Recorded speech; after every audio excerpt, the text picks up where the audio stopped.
vous. Et on va commencer de remercier votre confiance que vous nous avez donnée pour faire cette formation. Rouzé, qui est à mon côté ici, on est à côté de l'autre. Elle est l'experte du logement avec une perspective du genre et féministe à l'organisation des collectifs Puncis.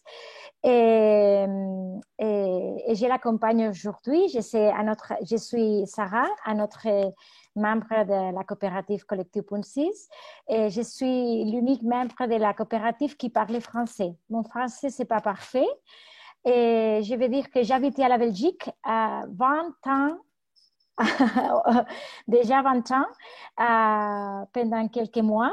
Et je ne peux pas pratiquer beaucoup le français après ça, mais c'est pour ça qu'on a préparé la présentation. Rosé a préparé les matériels, l'information et les matériels que je vais partager avec vous. Et j'ai traduit toute la présentation. Et je voudrais de lire plus que toute la présentation parce que c'est très facile pour moi. Mais si vous ne comprenez pas quelque chose, si vous n'entendez pas quelque chose, je vous en prie de me demander de répéter ou de poser les questions sur le chat. OK? Oui. Parfait.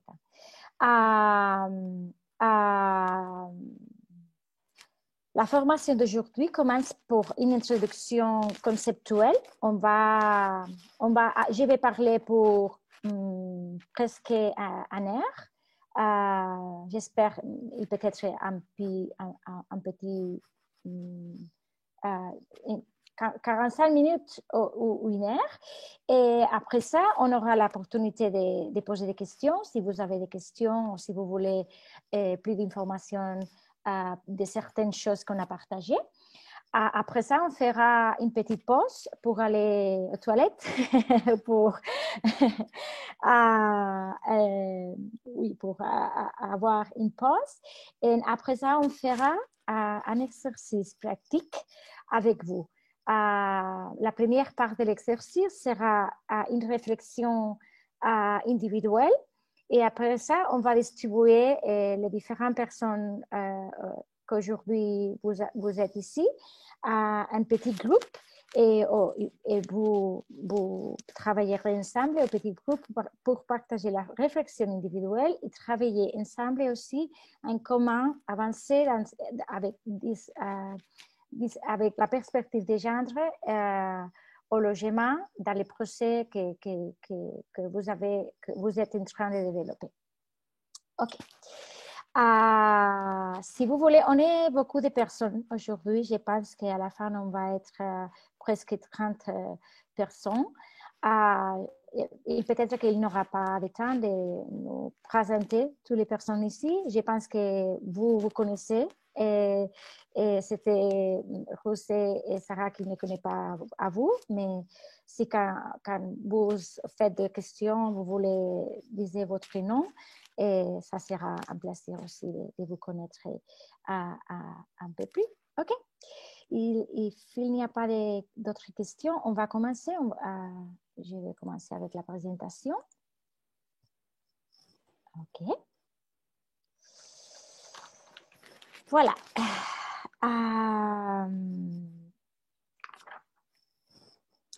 La présentation s'appelle Une approche féministe du logement et de son environnement. On va commencer avec la présentation du collectif Puncis, de collectif.6, c'est notre nom. Et Collectif Puncis est une coopérative d'architectes, d'urbanistes et de sociologues qui travaille pour repenser les espaces domestiques, communautaires et publics avec une perspective féministe. Nous travaillons depuis 2005 avec différentes administrations publiques à la Catalogne, mais aussi à l'Espagne et avec d'autres villes de l'Amérique latine, mais aussi de l'Afrique. On travaille avec des institutions publiques, avec des mairies ou des départements d'urbanisme et d'architecture et aussi des départements de politique d'égalité femmes-hommes. Aussi, on travaille avec des associations sans but lucratif, avec d'autres organisations féministes et aussi avec différentes universités. Dans notre travail, nous appliquons 4 perspectives. On travaille avec une perspective féministe intersectionnelle, avec la participation communautaire, avec l'écoféminisme pour appliquer d'approches féministes à la durabilité de la vie. Et aussi, on travaille à l'économie féministe et solidaire parce qu'on a une coopérative féministe des femmes. On développe des projets d'architecture et d'urbanisme. On fait aussi de la dynamisation des processus participatifs et de participation communautaire. Et on réalise des formations comme la formation d'aujourd'hui. On fait aussi de la recherche et des activités de sensibilisation. Et on a travaillé pendant cette année à plus de 120 villes et villages dans les territoires que j'ai mentionnés déjà. Je vais commencer en partageant pourquoi on s'appelle Collectif.6. On a commencé à travailler en 2005 avec la coordination de l'architecte Thaïda Mouchik. Il a travaillé jusqu'à 2015 avec nous. Et nous avons commencé à travailler à l'année 2005 après le passage de la loi du quartier de 2004. Et cette loi du quartier, c'est une loi catalane. Et il s'agit d'une législation innovante à l'État espagnol qui a mis en œuvre des mesures sociales et urbaines. La loi exigeait l'application des 8 points dans les projets d'amélioration des quartiers. Étant le point 6, celui qui demandait la mise en œuvre de la perspective des genres dans la conception des espaces publics et des équipements urbains. Et ça, c'est l'origine de notre nom. Cette loi offre aux municipalités des fonds, de l'argent pour réaliser des améliorations dans les quartiers.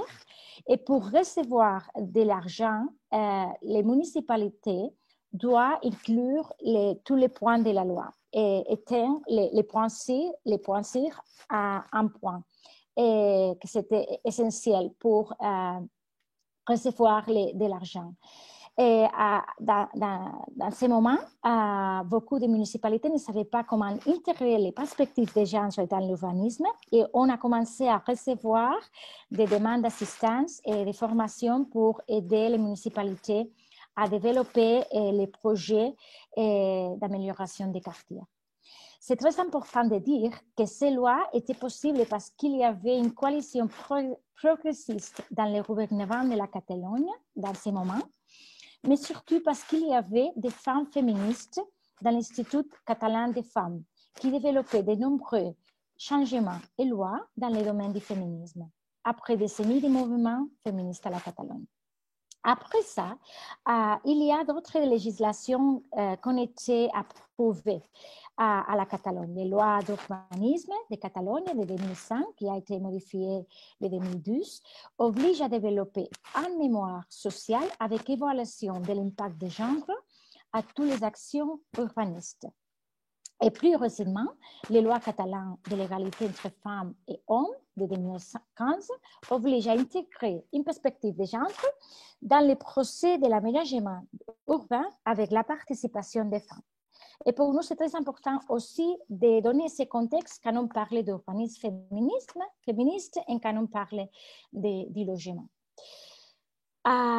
Comme j'ai dit, avant, on travaillait avec une perspective féministe intersectionnelle. On veut expliquer que le concept d'intersectionnalité a été introduit par les féministes noirs et post-coloniales pour rompre avec la conception essentialiste de ce signifie être une femme. Le concept de féminisme intersectionnel examine comment les systèmes structurels des genres, l'ethnicité, la classe sociale, les capacités différentes, l'âge sont liés entre eux, sont relationnés entre eux, créant des hiérarchies des pouvoirs et des privilèges qui renforcent différentes formes de pression, intensifiant le sexisme, l'hétéronormativité, le racisme, le classisme, l'homophobie, la lesbophobie ou la transphobie. Et on pense que c'est très important de comprendre comment femmes et hommes à vivre l'espace avec cette perspective intersectionnelle parce que toutes les personnes sont différentes. Donc, le féminisme, on comprend que le féminisme, c'est le cadre théorique et pratique qui nous fait aspirer à rompre avec les fausses dichotomies, avec les hiérarchies et les privilèges du genre, les discriminations et les oppressions. Une perspective féministe s'engage à transformer le système patriarcal et les structures de la société, ainsi que ses interrelations avec d'autres systèmes oppressifs. Comme j'ai dit déjà, le système patriarcal et le sexisme est très en relation avec le capitalisme, le racisme et l'homophobie. Et ça, c'était notre cadre théorique et pratique quand on est en train d'appliquer la perspective féministe. Analyser les espaces avec une perspective féministe représente aussi entendre et comprendre comment les rôles des genres sont reproduits dans l'espace. Traditionnellement, l'espace privé de la maison a été attribué aux femmes et l'espace public aux hommes. Les activités politiques et économiques liées à la production et au travail rémunéré se déroulent dans l'espace public et sont associées aux hommes, historiquement. Ça, c'est pas dire que c'est vrai ou pas, mais ça, c'est comment l'histoire a représenté la division des genres. La sphère privée, historiquement, qui est définie comme un lié de la reproduction, des soins, a été associée aux relations personnelles et des familles. Et c'est l'espace assigné historiquement aux femmes. Cette division des espaces a conduit à une valorisation différente des personnes et des activités qu'elles exécutent. Notre société a valorisé plus les activités qui développent les hommes à l'espace public que les activités non rémunérées qui développent les femmes à l'espace privé. Et sont les femmes qui continuent d'être principalement les responsables de développer les activités de reproduction, mais on veut briser cette dichotomie entre l'espace privé et public parce que les activités domestiques surpassent la sphère privée, parce qu'ils passent aussi à la sphère publique. Aujourd'hui, les médias et la publicité continuent à associer les femmes à la responsabilité des tâches reproductives et aussi à l'espace privé. Et aussi, la publicité et les médias contribuent à la reproduction des stéréotypes sexuels et sexistes des femmes à la sphère publique. On considère que la dichotomie espace public, espace privé est fausse pour deux raisons. D'une part, les femmes ont toujours été présentes dans les productions, soit dans l'économie formelle ou informelle, et à l'exception de certains contextes temporels spécifiques et dans des classes sociales spécifiques où les femmes qui ne participent pas à la production dans certaines périodes historiques. Et d'autre part, on pense que cette dichotomie est fausse parce que les activités de la reproduction surpassent l'espace privé. L'espace privé est l'espace de la reproduction et des soins, mais beaucoup d'activités reproductives se développent dans l'espace public. Par exemple, aller chercher les enfants à l'école, faire la charge, aller au centre de santé. Beaucoup des activités reproductives, ils passent à l'espace public. Pour ça, on pense que c'est une vision exclusive qui a fait que les espaces publics ne sont pas adaptés aux soins. Aussi, on pense qu'on habite dans une ville qui perpétue et reproduit la division publique et privée, aussi parce que qui a projeté la ville, qui a planifié la ville, n'a pensé pas aux espaces privés et aux espaces de soins et les activités de soins et de reproduction et domestique. On doit analyser aussi qui a planifié la ville. Historiquement, l'architecture et l'urbanisme ont été dominés par des hommes blancs et privilégiés qui ont planifié les villes de manière distante. et sans étendre des voisins de la diversité des personnes. Beaucoup de temps, ces groupes planifient la ville de son bureau, de son ordinateur, mais ils ne vont pas à la rue pour savoir quels sont les besoins des personnes. Cette domination masculine a également favorisé une vision hiérarchique et patriarcale de l'architecture. En même temps, l'histoire de la planification a omis les contributions des femmes, des personnes de couleur, des peuples indigènes, des communautés, de la communauté LGTBI et d'autres groupes historiquement exclus des structures de pouvoir et de la prise de décision.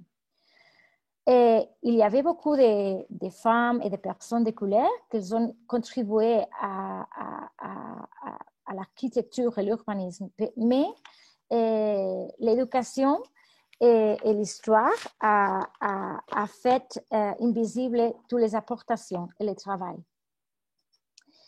Et on se trouve maintenant qu'on habite dans une ville qui reproduit un système capitaliste et patriarcal. Et les villes du monde entier ont été conçues pour répondre aux mandats patriarcaux et capitalistes, en se concentrant sur les sphères productives de l'emploi et en privilégiant toutes les activités, les espaces, les modèles de mobilité et les infrastructures qui soutiennent ces activités productives. La ville s'est construite sur un modèle de citoyen généralement associé à un homme adulte, blanc, hétérosexuel de la classe moyenne, employant avec toutes les capacités physiques. Mais la population est plus diverse que ça, comme vous savez bien.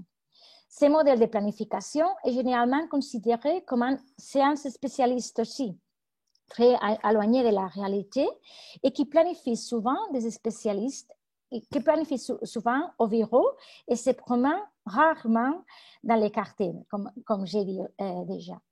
Ce modèle a privilégié la ville basée sur les sonnages et la séparation des usages, qui a compliqué le développement de la vie quotidienne, en particulier pour les femmes. Ce modèle de ville androcentrique favorise aussi la croissance sans limite. C'est un modèle non durable sous toutes ses formes. Il a contribué à la crise environnementale mondiale, mais aussi à la crise mondiale des soins. Et ce modèle de ville reproduit les inégalités entre les sexes, perpétuant l'exclusion des femmes et limitant les droits à la vie. Qu'est-ce qu'on comprend? Quelques exemples de qu'est-ce que ça veut dire, l'urbanisme et le design androcentrique. Cette planification a privilégié les modes de transport centrés sur la voiture, par exemple, puisque c'est les moyens de transport les plus utilisés par des hommes de la classe moyenne. Et ce modèle de planification a occulté la diversité de mobilité des personnes, par exemple, des personnes handicapées, des enfants et des personnes soignantes, qui sont principalement des femmes et qui se déplacent surtout à pied ou en transport public. Aussi, ce modèle de planification a établi des priorités dans les choix des projets investis. Par exemple, quand une ville décide d'investir de l'argent dans des équipements sportifs, comment la ville analyse à qui va répondre ces équipements sportifs. Il va répondre à les activités sportives des garçons, des filles, ou seulement des garçons. Et ce sont des questions que beaucoup de temps on doit poser pour questionner cette vision androcentrique de la ville. Ok, on va parler maintenant de l'urbanisme féministe, après la critique à l'urbanisme androcentrique, patriarcal et capitaliste. Pourquoi on l'appelle urbanisme féministe? L'urbanisme féministe n'est pas nouvelle, ce n'est pas une chose des dernières années. Il commençait les années 90 quand les féministes anglo-saxons étudiaient la vie quotidienne et l'utilisation des espaces en fonction des genres. Alors que les féministes coïncident avec d'autres courants urbains, comme l'urbanisme critique, il faut reconnaître une généalogie féministe de l'urbanisme. Dans les années 90, par exemple, il y avait différents travaux des groupes féministes qui précèdent notre travail aujourd'hui et qui font partie des politiques urbaines actuelles, coïncidant avec la promotion de la préservation de la perspective de genre après Beijing en 1995. Par exemple, les Scandinaves ont travaillé les infrastructures pour la vie quotidienne. Les Italiens se sont concentrés aux politiques du temps à la ville. Et les Canadiens et les Latino-Américains ont concentré leur travail sur les villes sécuritaires sans violence faites aux femmes. De nombreuses contributions des féministes ne sont pas reconnues et risquent d'être reproduites sans tout son contenu.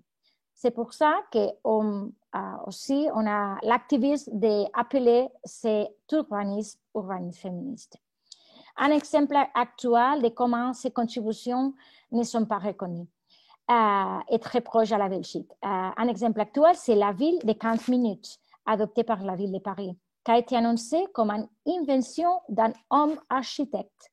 Mais les urbanistes féministes ont étudié et proposé la même chose pendant des décennies, parce que les infrastructures pour la vie quotidienne ou les politiques du temps des Italiens ont travaillé pour beaucoup d'années les concepts de la proximité. OK. Et pour nous, notre conception de l'urbanisme féministe répond à 3 objectifs. Le premier objectif de l'urbanisme féministe propose un changement de priorité dans la société actuelle et dans la ville actuelle, en plaçant la vie quotidienne des personnes au centre des décisions urbaines. Le féminisme et les mouvements politiques et les corpus théoriques introduisent les concepts de la vie quotidienne en tant que source d'information et de méthodologie dans la planification urbaine. Et je parlerai un petit plus de la vie quotidienne en quelques instants. Le deuxième objectif de l'urbanisme féministe, c'est planifier les espaces et les villes pour créer des espaces de villes sécuritaires pour tous, sans violence faite aux femmes. Et le troisième objectif est travailler à partir de l'expérience quotidienne des femmes et la diversité de la communauté, par exemple des enfants, des personnes âgées, des gens, etc., au moyen de la participation communautaire, parce qu'on considère que les voisins sont les experts du territoire. Et on va expliquer un petit peu quelques concepts de ces 3 objectifs de l'urbanisme féministe. Qu'est-ce que ça veut dire? Alors, qu'est-ce que ça veut dire de placer la vie quotidienne des personnes au centre des décisions urbaines? On comprend que la vie quotidienne comprend toutes les activités que nous développons quotidiennement ou éventuellement dans un espace concret et en temps fini. Notre jour en 24 heures.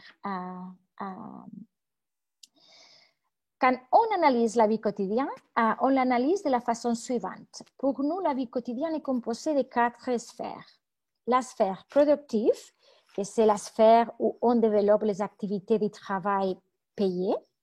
Les sphères de reproduction, les sphères reproductives, qui sont toutes les activités développées pour la reproduction de la vie, telles qu'accompagner des enfants à l'école, s'occuper d'une personne malade, par exemple, faire de l'achat, cuisiner, nettoyer, etc. Et beaucoup de temps, ces activités se sont non payées et se sont développées aujourd'hui, et la plupart par des femmes.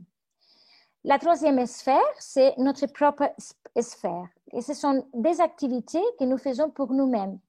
Pour notre loisir, on peut faire sport, on peut des activités qu'on fait pour notre soin personnel. Et la quatrième sphère de la vie quotidienne, c'est la sphère communautaire, qui compris les activités que nous réalisons pour le bien-être de la communauté ou d'une communauté spécifique. Et par exemple, si vous participez dans une association communautaire, dans une association de parents à l'école, dans un groupe religieux ou avec des mouvements sociaux dans votre ville ou village. Dans une société égalitaire, l'idéal serait que tous les sphères de la vie quotidienne auraient les mêmes valeurs. Et la configuration urbaine donnerait la même importance à toutes les activités, mais aussi particulière attention à la sphère reproductive, que c'est la sphère de la reproduction de la vie. Mais aujourd'hui, dans notre société actuelle, capitaliste et patriarcale, la priorité a été donnée à la sphère productive. Et on adapte les horaires de la ville, les espaces, notre vie à la production, au travail payé. Et ça veut dire qu'on a créé dans notre ville des espaces à beaucoup de temps qui répondent à tout ça et ils ne répondent pas aux autres sphères. On a créé des espaces monofonctionnels et déconnectés qui ne prennent pas en compte les relations entre les différentes sphères. Et ça, c'est un problème pour beaucoup de personnes à la communauté, à la ville. Mais bien sûr, ça, c'est un problème pour les personnes qui travaillent à la sphère productive, à la sphère reproductive et à la sphère communautaire, que beaucoup de temps, ce sont principalement les femmes. OK. Pour fermer cette part de l'urbanisme féministe, on veut partager qu'on travaille pour travailler cette perspective à notre projet d'urbanisme et d'architecture. On travaille avec 6 catégories pour analyser les villes quand on travaille dans les différents projets. Nous travaillons avec 4 catégories physiques, que c'est l'espace public, les équipements et services, la mobilité et le logement, et avec 2 catégories sociales, la participation communautaire et la sécurité. Et maintenant, on vous présente aujourd'hui quelques exemples pratiques des projets avant de parler du logement. Ces projets, on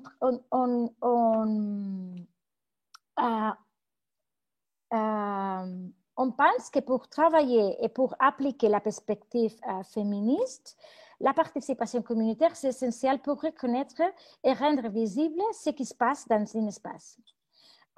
Pour mettre sur les papiers toutes les connaissances qu'une communauté accumule sur son territoire, la participation communautaire, c'est essentiel.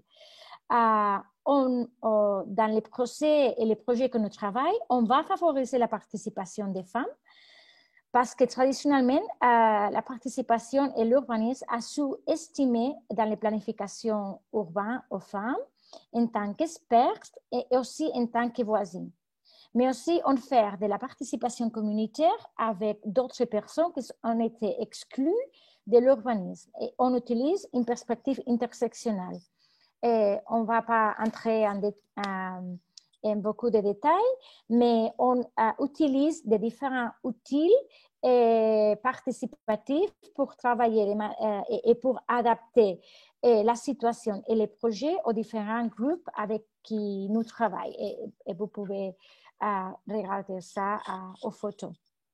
Pendant toutes ces années, on a développé des méthodes participatives, qualitatives, avec une perspective féministe, pour promouvoir la participation active des femmes. Et on a travaillé, on a publié, on a fait différentes publications que vous pouvez consulter sur notre site web. Et on a travaillé la sécurité, les espaces publics, comment travailler avec des femmes et avec la participation active des femmes. On a travaillé, par exemple, aussi la ville nocturne, la vie pendant la nuit. Et notre dernière publication, par exemple, c'est ça ici, où on travaille les courses des écoles avec une vision féministe. Notre philosophie est de partager ouvertement le savoir qui est collectif et qui a été accumulé avec la participation de la communauté. Et c'est pour ça qu'on a cette philosophie de partager les matériels sur notre site web. Je vais fermer cette section avec quelques projets, quelques exemples de projets pratiques qu'on a développés pendant les dernières années. Par exemple, ici, vous pouvez voir 3 projets. Les premiers projets, c'était un projet avec la participation communautaire en relation à la mobilité à pied pour aller à l'école, qui s'est fait avec 3 écoles, avec la collaboration et la participation des enfants, mais aussi de toute la communauté éducative. Et on a planifié ensemble l'itinéraire écolaire sécuritaire à pied avec l'objectif de partager les soins communautaires des enfants, mais aussi de promouvoir leur autonomie. Une autre activité qu'on a développée, et dans ce cas, c'était avec des personnes âgées ici à Barcelone, c'était une étude du placement des banques dans l'arrondissement de l'Eixample de Barcelone pour accompagner la mobilité quotidienne des personnes âgées. On a travaillé avec des personnes âgées dans les différents quartiers pour analyser où et comment placer les banques ou les sièges, quelle typologie, où on doit placer un siège, où on doit placer une banque en relation à quoi, un équipement, un espace public, un arrêt de transport, etc. Et pour répondre les besoins d'autonomie, de promotion de la socialisation ou pour atteindre, par exemple, les questions de santé. Et c'était une étude qu'après l'étude, la mairie de Barcelone a décidé de placer les banques et les sièges dans les espaces qu'on a identifiés qu'il y avait en défi de ces équipements.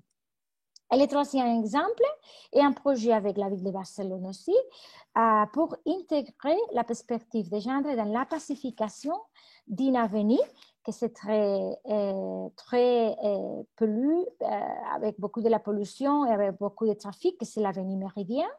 Et on a fait un procès participatif avec la participation des voisins et voisines de 6 quartiers et de 3 différents arrondissements.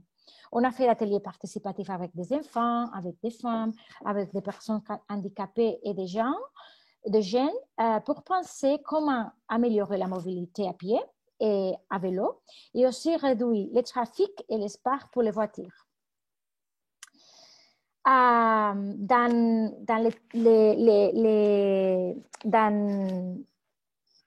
la catégorie de la sécurité, on a travaillé aussi à la Catalogne avec un groupe de femmes pour l'amélioration de la perspective de sécurité dans ces villes et villages.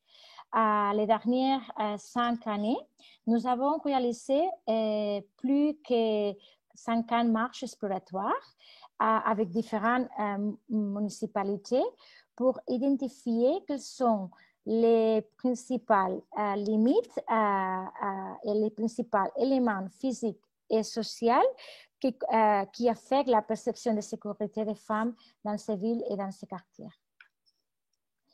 Au 2019, on a fait aussi un audit de sécurité avec une perspective de genre à 4 gares de la compagnie catalane de train pour élaborer des critères de genre pour la mobilité. Et ça, c'est un autre exemple, par exemple, qu'on a travaillé avec une institution de mobilité. Cet exemple, par exemple, on n'a pas travaillé avec la participation, on a utilisé l'observation et on a travaillé l'application des 6 principes de sécurité des femmes pour incrémenter, pour améliorer la perception de sécurité dans cette gare avec les principes d'un environnement visible, surveillé, signalisé, vital, équipé et communautaire. Et finalement, le dernier exemple, c'est aussi de mobilité. Ce projet, c'était un projet de recherche action féministe participative qui s'est concentré à la mobilité cycliste des femmes et des personnes non binaires. Et dans ce projet, à travers d'une enquête et des ateliers participatifs, on a étudié l'utilisation du vélo pour les femmes, pourquoi elles l'utilisaient ou pourquoi pas. Et on a vu que la manque d'infrastructures cyclables sécuritaires, l'harcèlement routier ou les tâches de soins en relation à la maternité limite beaucoup l'utilisation du vélo entre les femmes et les personnes non binaires. Et avec ça, j'arrivais à la fin de la première partie de l'introduction de l'urbanisme féministe. Si vous avez des questions, vous les pouvez poser aussi dans les chats et on les peut répondre après la présentation si vous voulez. OK. Maintenant, on va centrer la présentation au logement, que c'est les conseils que vous voulez parler aujourd'hui ici et que c'est de votre intérêt. Pour nous, appliquer une perspective féministe au logement signifie planifier ensemble le logement et les services nécessaires autour des logements. Par exemple, les services en relation avec les réseaux et la vie quotidienne. Il signifie aussi contribuer à la mixité des usages. Par exemple, penser le rez-de-chaussée et la diversité des usages dans les bâtiments. Et comment cette diversité et comment les bâtiments répondent aux besoins quotidiens et favorisent la vitalité et la sécurité des quartiers. Appliquer une perspective féministe signifie aussi générer des espaces pour les relations intercommunautaires. On doit penser les usages partagés des services, comment on veut désigner les espaces intermédiaires pour la connexion entre les espaces privés et les espaces publics. On doit penser aussi comment on veut désigner et partager les espaces de soins dans les bâtiments et avec la communauté. Et enfin, appliquer une perspective féministe signifie aussi créer des espaces sans hiérarchie, flexibles et qui permettent de partager des tâches. Ça veut dire des espaces où vous pouvez effectuer simultanément différentes activités, par exemple des espaces comme les cuisines communautaires ou une blanchisserie communautaire, ou par exemple un espace communautaire des soins des enfants ou des soins des personnes âgées. On va partager quelques réflexions plus théoriques et conceptuelles avec la maison, avec une perspective féministe et de genre, avec le logement. Et après, on va partager quelques exemples qui exemplifient qu'est-ce qu'on va dire. La maison a été utilisée comme un espace pour perpétuer aussi la division sexuelle du travail, qu'on a parlé au commencement de la présentation, en assignant aux femmes la responsabilité de réaliser une série de tâches domestiques quotidiennes à l'intérieur de la maison, qui sont nécessaires à la réalisation d'un travail productif à l'extérieur. Dans les processus de construction de logements, que se fait par les promoteurs privés ou publics, ou dans les processus d'autoconstruction, certaines caractéristiques ont été considérées comme évidentes et immobiles. Par exemple, la distribution des tâches domestiques dans des espaces étanches, dans des espaces fermés. La répétition des structures hiérarchiques et rigides de la famille nucléaire patriarcale qui se reflète, entre autres, dans le manque de considération du travail des soins et de ses besoins. Actuellement, on sait qu'il n'y a pas de modèle unique de famille. Les structures de ménage sont très diverses. Familles monoparentales, personnes vivant seules, unités de cohabitation sans lien familial, familles regroupées, mais les logements qu'il y a dans les villes ne répondent pas à cette diversité. Et le logement a été construit avec l'idée de la famille nucléaire et patriarcale. Quelques recommandations pour l'intérieur du logement aussi, par exemple. Qu'est-ce qu'on doit faire pour répondre aux besoins des personnes quand on pense à l'intérieur du logement? On pense qu'on doit penser à la hiérarchisation des espaces, Il y a beaucoup de logements qui, par exemple, ils donnent des priorités à la chambre. Il y a une chambre qui c'est plus grande, qu'on comprend que c'est la chambre pour l'appareil, mais les chambres pour les enfants, c'est plus petite. On doit briser avec ça. On doit changer la hiérarchisation des espaces et de créer des espaces égaux. On doit aussi penser les espaces pour le travail reproductif et les donner les espaces et les valeurs que le travail reproductif deserve. Je ne sais pas si c'est la correcte parole.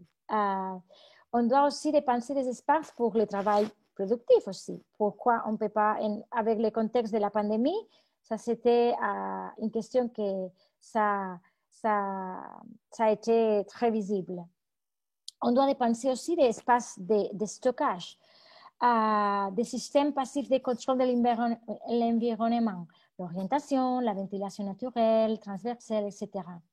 Aussi, on doit penser l'adaptabilité et la flexibilité pour les différents cycles de vie, parce que nous ne sommes pas les mêmes quand on est jeune, quand on habite avec à notre personne, quand on se fait, on arrive à être personne âgée, et on doit adapter le logement à les différents cycles de vie.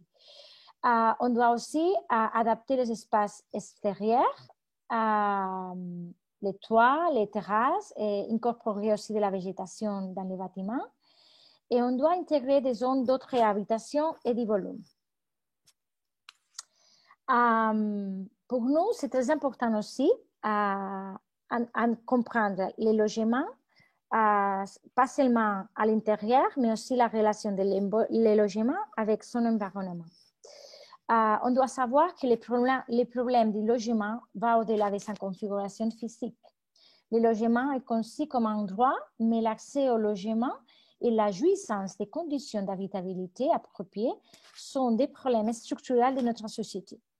La dynamique économique de notre ville, qui donne la priorité au profit économique et à l'accumulation du capital, a transformé le logement en un bien spéculatif et a conduit à l'expulsion des voisins vers des quartiers périphériques ou même vers d'autres municipalités, mettant en danger la vie quotidienne des personnes et aussi les réseaux de voisinage et la vie communautaire.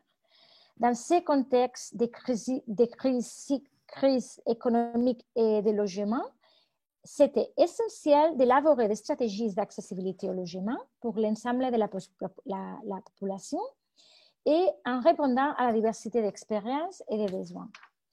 C'est pour ça qu'on doit atteindre aussi aux besoins des femmes, parce que les femmes, on est les 50% de la population, mais on est aussi les secteurs de la population qui rencontrent des plus grandes difficultés pour accéder au logement pour raison des barrières économiques, sociales et culturelles que nous traversent dans la société patriarcale dans laquelle nous vivons.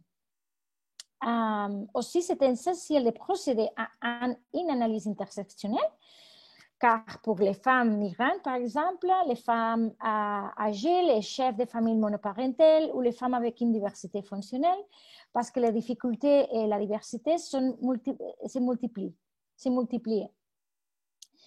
Dans l'accès et la jouissance du logement pour les femmes, des facteurs économiques tels que la féminisation de la pauvreté, par exemple, l'écart salarial, les chiffres de chômage plus élevés, les ségrégations horizontales et verticales sur les marchés du travail, pensions contributives plus faibles, etc. Ce sont des problèmes qui nous affectent comme femmes. Et ce sont des problèmes qui sont croisants avec d'autres facteurs sociaux tels que les rôles d'aidants ou des soignants que la plupart d'entre nous continuent d'assumer. Et aussi, on doit attendre à l'impact de la violence sexiste aussi aux femmes, quand on pense comment faciliter l'accès au logement aux femmes. Pour ça, on pense que c'est très important aussi de penser en la diversification des modes d'occupation du logement Et que c'est à travers de la diversification des modes d'occupation des logements que c'est peut-être un moyen de lutter contre cette spéculation et de favoriser l'accès des logements abordables pour toutes les personnes. Et pendant les dernières années, une partie de l'opinion publique, surtout dans les contextes catalans, a réclamé de nouvelles formes d'accès au logement à travers de la formule du logement coopératif avec transfert d'usage qui favorise également les valeurs communautaires de coexistence. Malgré les progrès de ces projets, que ces projets ont permis de réaliser, les stratégies qui sont seulement axées sur l'accès au logement sont partielles et ne résolvent pas qu'une partie des problèmes du logement. Et la vie des personnes, et en particulier celle de la vie des femmes, n'est pas compartimentée, mais plutôt était un mouvement continu entre les temps et les espaces qui affectent les différentes dimensions de leur vie. Et c'est pourquoi une analyse intégrée est nécessaire pour comprendre les complexités humaines quand on pense en comment faire des logements abordables pour les femmes et pour les personnes en général. On doit être aussi conscient que les conditions de l'environnement urbain dans lequel le logement est situé et la manière dont cet environnement facilite ou pas la vie quotidienne des personnes sont cruciales pour garantir les droits à la vie. On va travailler aujourd'hui un peu plus cette graphique après avec l'exercice pratique. Mais notre proposition, quand on pense à le logement et son environnement, c'était rompre avec, briser la dichotomie public-privé et aussi briser la dualité entre un espace et l'autre et ses caractéristiques. On comprend que la vie se développe dans un continuum entre les espaces plus intimes, plus propres, qu'il peut être ton foyer, ta maison, ok? Et d'autres espaces qu'il peut avoir dans un bâtiment ou dans une communauté ou dans un réseau quotidien. Et pour ça, on comprend que la vie se développe dans un continuum entre la vie plus intime et la vie plus publique. Et les espaces doivent l'accompagner pour ne pas continuer à perpétuer les dualismes que notre société capitalisée patriarcale nous impose entre la différence de l'espace public et privé. Les nouvelles relations entre les plus intimes et les plus publics génèrent de nouveaux espaces. Il s'agit de différents cercles de coexistence où chaque personne ou groupe de personnes peut décider ce qu'elle veut partager dans chacun cercle ici. Qu'est-ce qu'on veut faire, comment on veut que notre espace intime, notre espace propre sera. Qu'est-ce qu'on veut avoir et partager dans unité de vie. Qu'est-ce qu'on veut partager dans notre premier cercle communautaire ou qu'est-ce qu'on veut partager dans notre deuxième ou troisième ou quatrième cercle communautaire. Ce sont des questions qu'on doit poser quand on pense un modèle de logement communautaire et coopératif. Un autre élément que c'est pour nous essentiel quand on pense dans les logements est la gestion et la mise en place des soins. Que c'est très important aussi quand on est en train de rompre avec la dichotomie publique et privée. La gestion et la mise en place des soins dans nos villes pivotent entre les familles et les institutions publiques ou privées dans notre actualité. Peut-être qu'à la Belgique, c'était un petit peu différent. Mais il y a une grande partie d'activités de soins qui est la responsabilité des familles. Et principalement, quand c'est la responsabilité de la famille, c'est la responsabilité principalement des femmes. Mais il y a des activités que l'intensité et le dévouement de ces tâches font qu'une partie des soins est sous-traité ou soutenu généralement par d'autres personnes. Dans notre société, ce sont des femmes migrantes avec conditions de travail très précaires. Mais il y a aussi une autre partie des soins qui sont les institutions publiques qui ont la responsabilité d'atteindre. Par exemple, ce sont les institutions publiques qui ont les services de résidence, les hôpitaux, les écoles maternelles, etc. Pour l'instant, les femmes continuent de mener 90% du travail domestique à l'Europe. Dans le monde entier, les femmes consacrent 2 fois plus de temps que les hommes aux tâches domestiques et reproductives. Mais toutes les personnes ont besoin de soins, parce que toutes les personnes sont interdépendantes et écodépendantes. Mais ce modèle dichotomique du logement, mais aussi de la société, a perpétué que ce sont les femmes les plus responsables des soins. Ce modèle dichotomique qui oscille entre la famille et les institutions est clairement insuffisant car il néglige une multitude de besoins et génère de grandes inégalités, mais en même temps, il est soutenu pour toute une série d'outils juridiques et bureaucratiques qui évitent la gestion collective et autogérée d'une partie des soins. Depuis notre perspective féministe, nous défendons une corresponsabilité sociale des soins à partir d'une gestion publique communautaire qui la soutient. Et afin d'inclure la responsabilité comme une qualité de base de nos villes et de notre logement, nous devons repenser le cadre social de la même manière que nous envisageons de nouvelles façons de configurer le temps et l'espace de notre ville. Cette gestion communautaire des soins pourrait être promise en éliminant les obstacles juridiques et en simplifiant les procédures administratives et bureaucratiques, mais aussi dans une dimension urbaine en promouvant des usages urbains dédiés à cet effet. Nous ne devons pas oublier que pour parvenir à une redistribution des tâches domestiques et des soins, il est essentiel d'inclure aussi les expériences accumulées des femmes. Avec ça, on veut partager un projet qu'on a commencé à travailler ici à la Barcelone avec cette idée de penser comment différentes typologies de logements coopératifs, des logements avec des fonds publics, etc., peut partager la responsabilité des soins et des tâches domestiques dans une communauté, dans un quartier. Ce projet, c'est un projet pour promouvoir les coopératives de logement pour les femmes afin de collectiviser les soins et il s'appelle Femmes en cohabitation. Et on est en train de développer ces projets ici à la Barcelone. C'était un projet qu'on a reçu à 90, il y avait 90 femmes qui sont intéressées en prendre part de ces projets de cohabitation entre femmes. Et pour nous, ça c'était en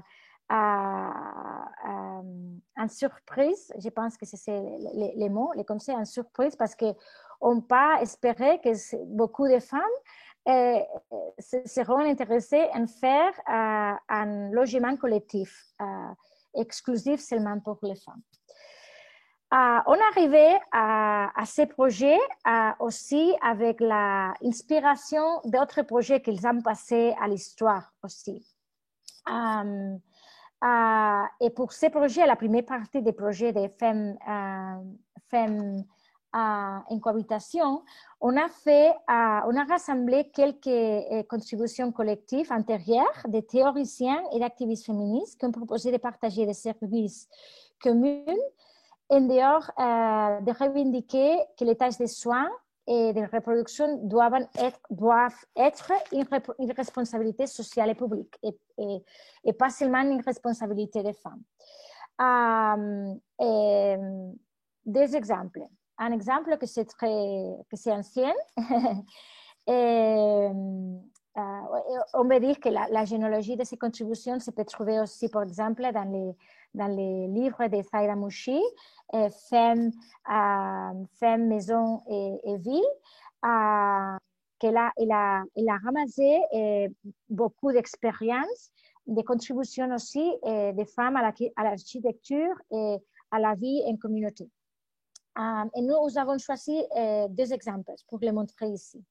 Le premier, c'est le logement sans cuisine de Mélusine Fay-Pierce, qui vient qu'il n'y ait pas de remise en question du rôle assigné aux femmes, parce qu'elle a pensé des logements sans cuisine, mais sans penser que les femmes ne sont pas les responsables de la cuisine. Elle pensait que les femmes continuent être les responsables de la cuisine. Mais cette proposition de Mélusine Fay-Pierce est une proposition de création d'une coopérative de femmes pour collectiviser des tâches domestiques dans un environnement de logement unifamilial.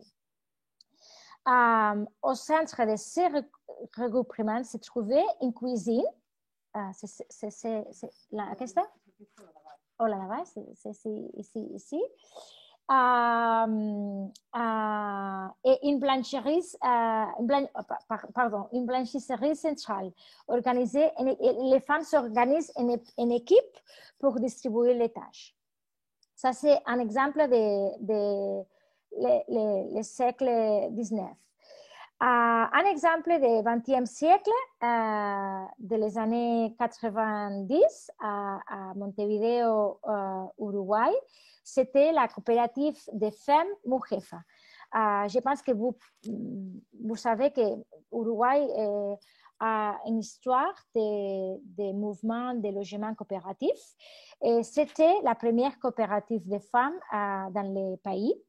Et c'était un exemple d'autogestion, d'autoproduction et d'aide mutuelle entre femmes que nous aimons beaucoup de montrer parce que ce sont des groupes de femmes chefs de famille qui ont réhabilité une maison au centre de la ville de Montevideo et ils ont réhabilité la maison aussi en pensant en comment répondre aux besoins des femmes qui habitaient ensemble. Il y a un autre exemple aussi dans notre territoire, un autre projet que nous aimons démontrer dans un contexte très différent du nôtre et souvent avec beaucoup plus de difficultés pour les réaliser. C'est cet exemple ici, que c'est l'exemple de l'éco-village Nashira. L'éco-village Nashira est à la Colombie, à côté de la ville de Cali, à la région de les Valles del Cauca.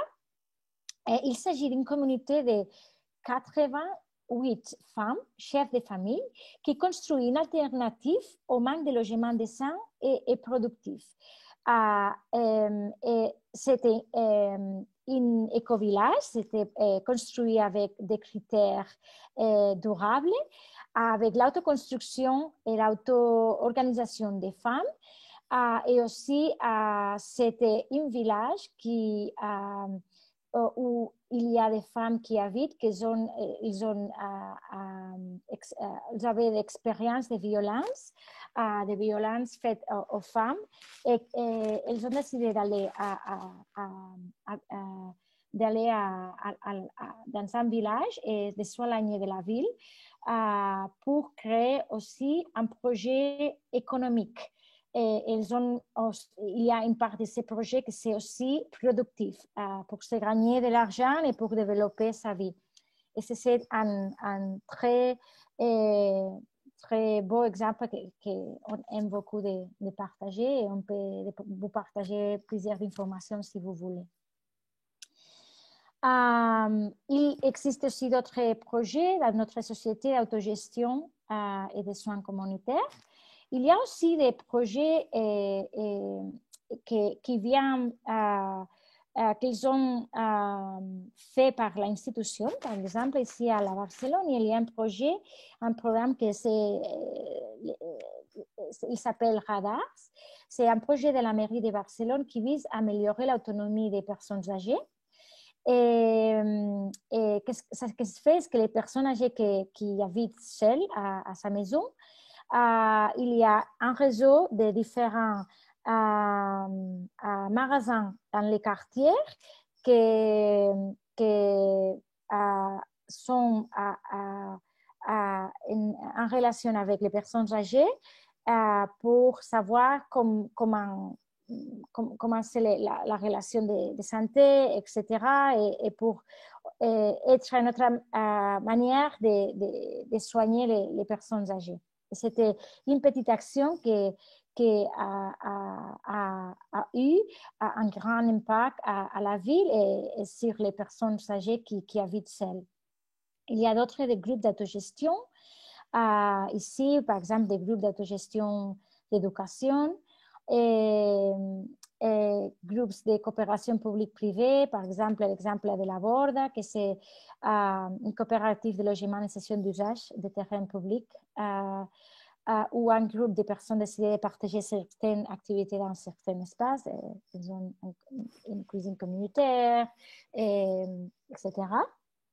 Et souvent, les conceptions des projets de logement abordables, par exemple des logements sociaux ou des coopératives d'habitation, conçus dans une perspective féministe, proposent des espaces communs pour le travail et les soins domestiques afin d'encourager la redistribution des tâches domestiques entre voisins et voisines. Et nous proposons d'entendre les soins partagés et les soutiens communautaires au-delà du bâtiment et à l'échelle de la communauté. Ok, on est en train d'arriver à la fin de la présentation. On va partager que dans ce nouveau contexte de la pandémie, de nombreux réseaux d'aide mutuelle sont apparus dans notre quartier de Barcelone pour gérer les besoins urgents, par exemple les besoins d'alimentation, des soins aux personnes âgées et aussi des violences sexistes et des violences faites aux femmes.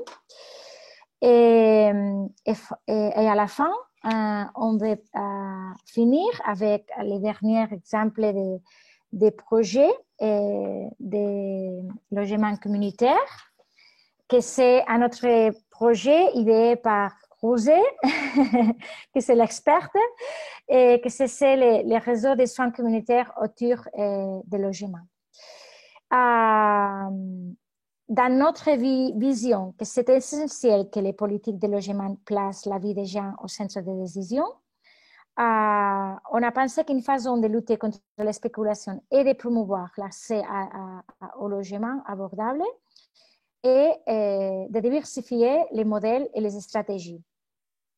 Et en cette direction, les conditions de l'environnement urbain, où se situent les logements et la manière dont cet environnement facilite ou non la vie quotidienne sont cruciales.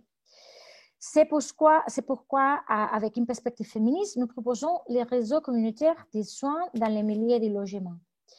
Ces réseaux visent à construire une coopérative de logement et de services dispersés dans un quartier, c'est-à-dire différents types de projets de logement et de location qui sont regroupés pour s'organiser de manière communautaire et partager des espaces pour la prise en charge des personnes qui ne font partie dans un environnement très proche de leur domicile. Ces réseaux communautaires contribuent à l'évolution vers une société plus co-responsable en matière de soins, car ils brisent les clivages public-privé et rendent visible le travail reproductif dans les sphères publiques et communautaires qui est encore principalement effectué par les femmes. Les projets aussi, ils contribuent à générer un nouveau marché de logement coopératif dans un environnement déjà construit en réhabilitant les parts immobilières actuelles par les biais d'une nouvelle forme d'organisation sociale. On pense que ces réseaux de soins communautaires autour du logement ne peuvent pas être éloignés plus que 500 ou 800 mètres de la maison pour garantir son utilisation quotidienne. Il peut donc arriver qu'il y ait différents réseaux de soutien communautaire dans les mêmes quartiers en même temps, mais qu'un réseau doit être dans cette proximité. En termes de mode d'occupation, on peut penser qu'il y a une diversité de typologies qui peut passer ici. Des logements coopératifs, des logements publics, des logements privés, individuels ou collectifs, ou d'autres situations. L'objectif est qu'il y a des personnes qu'ils veulent partager les soins d'une manière communautaire et publique. C'est-à-dire que les différents modèles de logement et coopératifs s'unissent pour générer une coopérative de second degré. Le second niveau est que les logements publics de différentes typologies rejoignent cette coopérative des coopératifs. Et entre troisième rejoint cette coopérative des coopératifs, et entre troisième niveau de complexité est que le logement privé isolé ou d'autres types, tels que les projets de logement et massoverie urbain, se peut rejoindre aussi à ce réseau de soins communautaires.